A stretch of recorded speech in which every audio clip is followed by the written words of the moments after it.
mala karun wang mala ka changdar mala ka tiang mala ne tina wi mon ke lo ti ndial ner gwan ndial ne natin cha ya ner ko division 20 biba cha ya ner ndial gwan ndial kon yen tin ka jo ne ndial kon ji chopa chang wal ma pesande gwan ndial kon to kon tin ka chang ka wal bang man ka pa yang wan pal ni ron ba do da ra wude janda ra with the bakke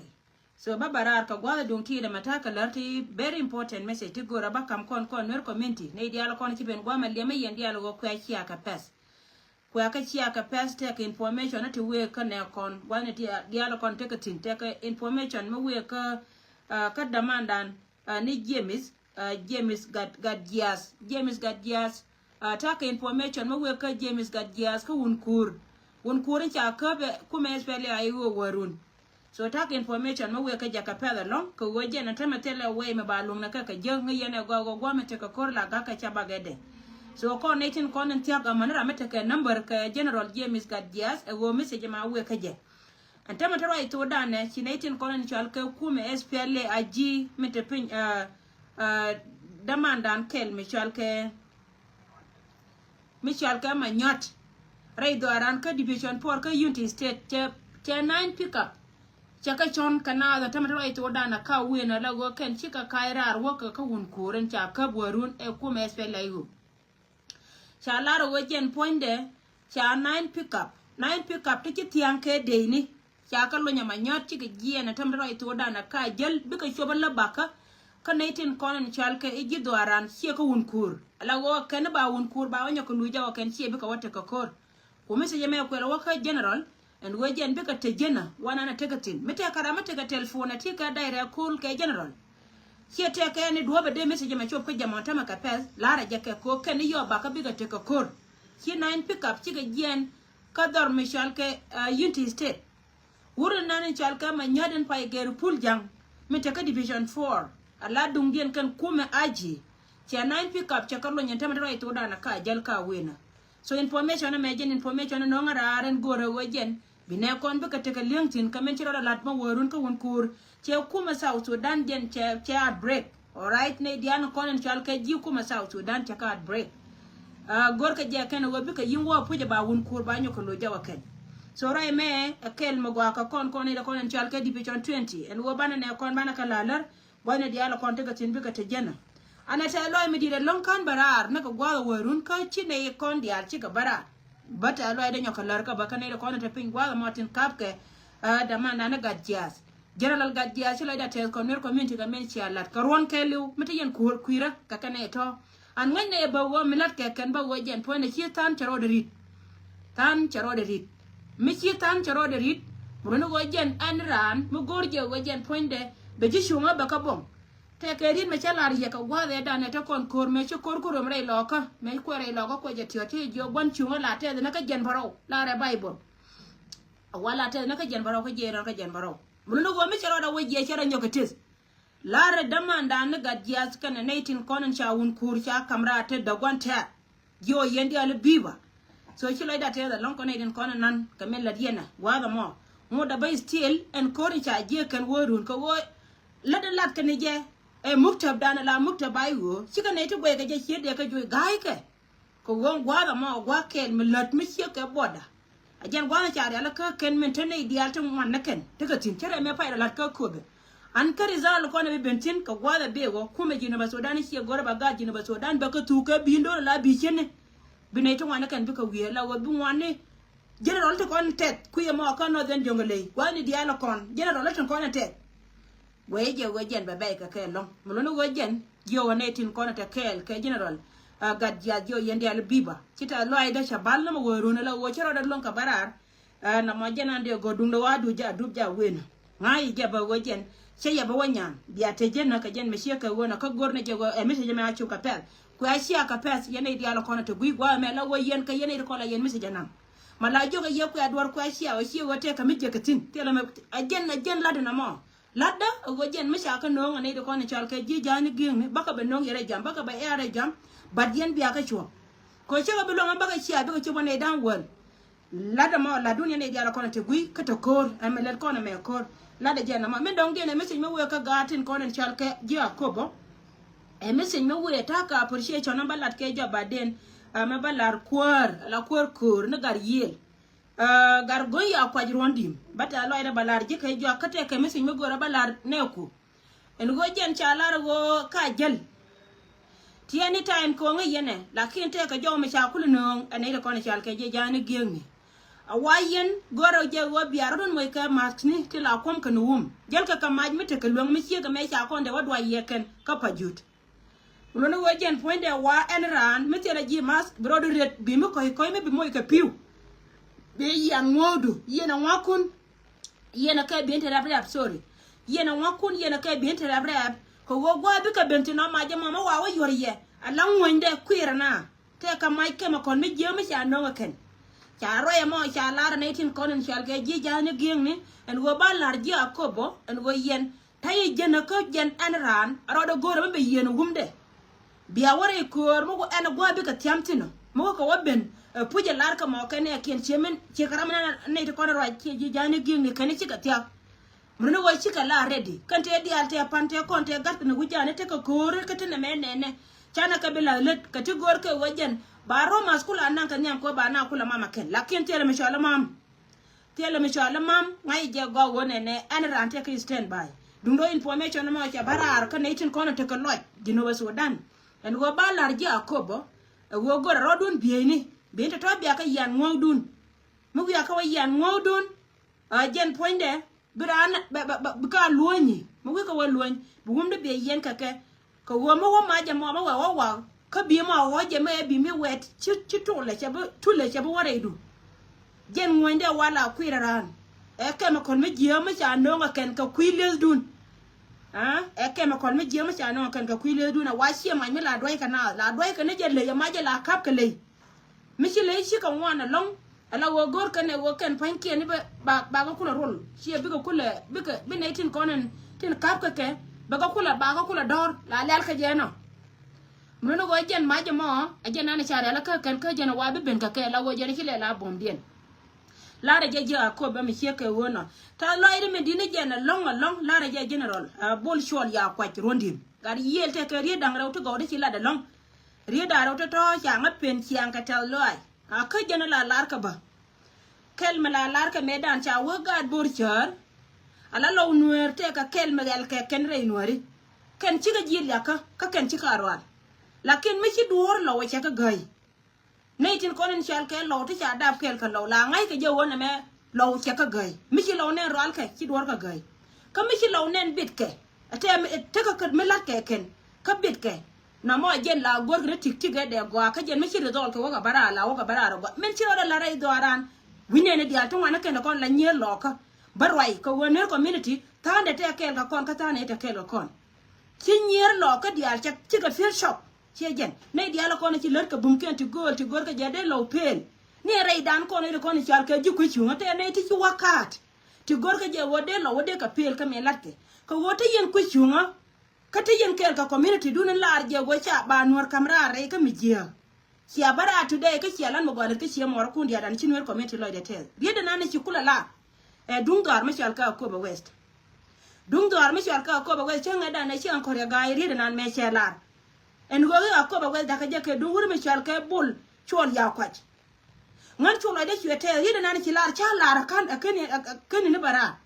che wo ka bol chol ya kwaj mi chunkel ka we gwan en wode je pen go jen pone de dor da ke du ma ka je na wur mi chunkel we gwan chi nyo ka me lar je tiang gar yel doran mi cha da mi da ka je ke nya ike be lo ro die na cha na ro be na kon ga de na ko kien ko wo kon ne kon te kel kon dia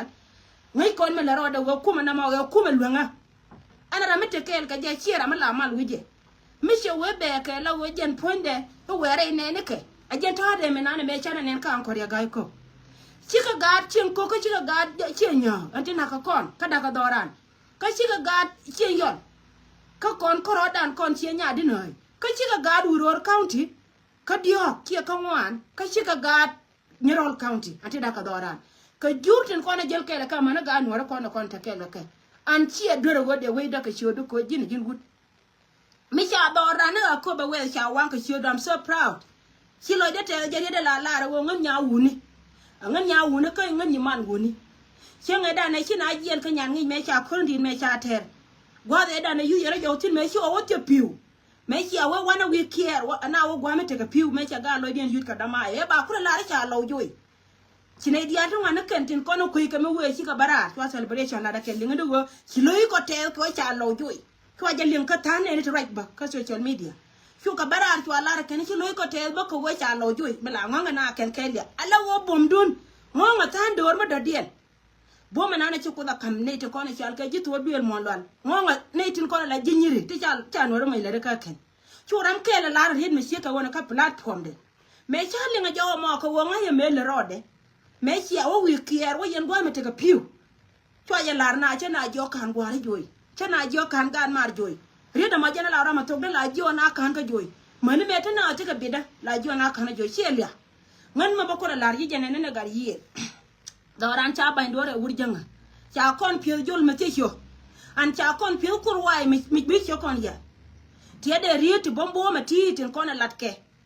a gad kon re jam tie de ke yen dit lo ko tin kon jel ke wur mi chal ke ma chi wen kala ke wur mi chal ke jon luk baya ke wur mi chal ke marial galwa ke wur mi chal ke tor gang lwan ke jin pondu panjin gar ye kara de dien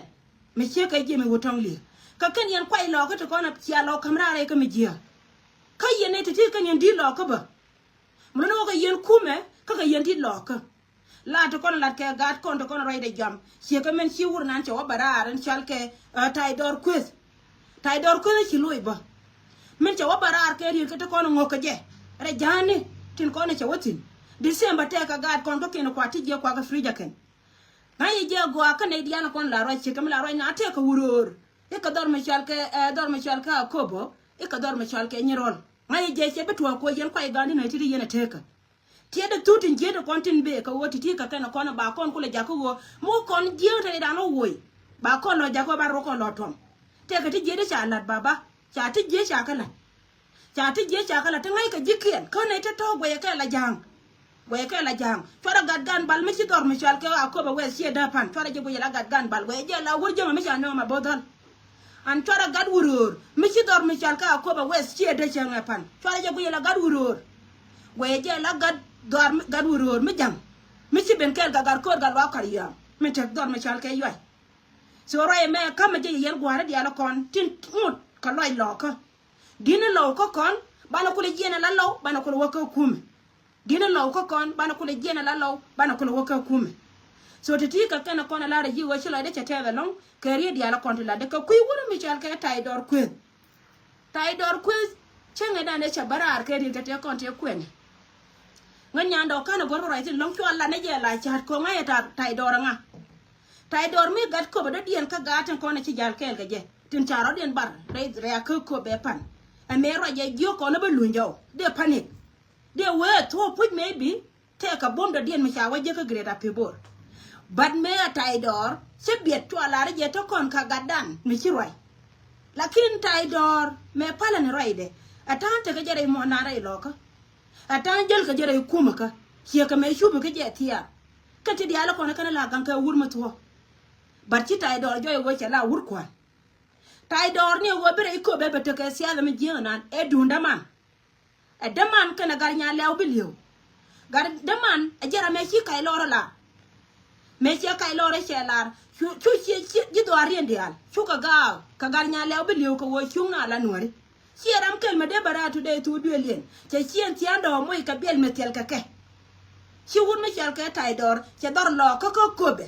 che moy ka kami jia la kin ngai ka jene di harma kan taidor wo jen chiran jen malare jama be ke be ko be da ko be che nyana ka ga jana de choken di altin ama tetke che nyana ka ga jana to won ken di altin chung point di altin amala de za bor ka te di ala kon jima tin che nyan ka ke me che nyan che nga pan cha ka joilitin jen ba ko be de ka te de na te joy be ko be de ka te de di ante joy me disable me tel to duel yen bala wo jen tara me jel kel ke je wur me ci ro de jen point en taidor te ka ngol ka ko nyal jen te ka lam ni menen yena me jel te ka lam ni taidor te ka lam libe lol wo jen te ka te lan medan ka jur te ko ne ben wi se jen to point da ka lam ni min te gwana na te tin win mo na me ci ko che wut kar gur me che nang che wut war den che nang la wuno ko ke lo pies ba dor ke lo pies ka ba man jo no la dab ga da ken ka chiu nu te ko na chi lu ka tai do la ter no kor man jo no ni run te ke lam ni ko je la na nga chiu jo ka la du ne chi ra ma go te ke bad background mun no go jen chi gat ken mi ro de li ada la be ko be chwa ma ni jo ai ke ma ni jen ke ala winan pi la jala chi pi ku ma SPLA mitina ka nyako wota dor nani chalu ko bete ka jenokon cha belo ngono ka ga jani chi ga juro ba ko ngono na ken so lare jiko be dial tin konen tin cha dab kel ka tai dor ha man ne dial kon chi ka ye lare yendi ala ro ngai kon dial ga wo tai dor kala de kala mu aramala kai na jen gwa yo na kana gor kai na jen gwa yo na kana gor tele tele tu gol magana don chiyo la wori jen meda na cha wokel ga gadol ga wo chune dial ngai nu ba ko ga dol aramkel ba ko ku me chele ai wo ko wojen kana ro da matjang mun no wojen point me cha wotin tu ngai no be nyur me cha wote ga gwa me chi kai do ro kai kanda anta me jenon chara wotiam ri de ku de larje pan akel me lara na yen ka wokan manen yana ma wurjana la lara je kan jena ro kon dial kon te dial ko na chi nyen ka ka ku me spele ai wo ta chi lu re ito tela re dia ran ka ne tin dial kon mu kwa presa kana la wojen point de yirande jos kana je ko jen ba ne te condition na jen kuidien ba ko nyoga chwal ka nuari iyo mu wa to ka chudnas kana ne dial kon chi wore mu ko to ka chudien kana ne dial kon ala ga jana te cha na ku me spele ai wo sin 2013 ba ka chwanya kama na kake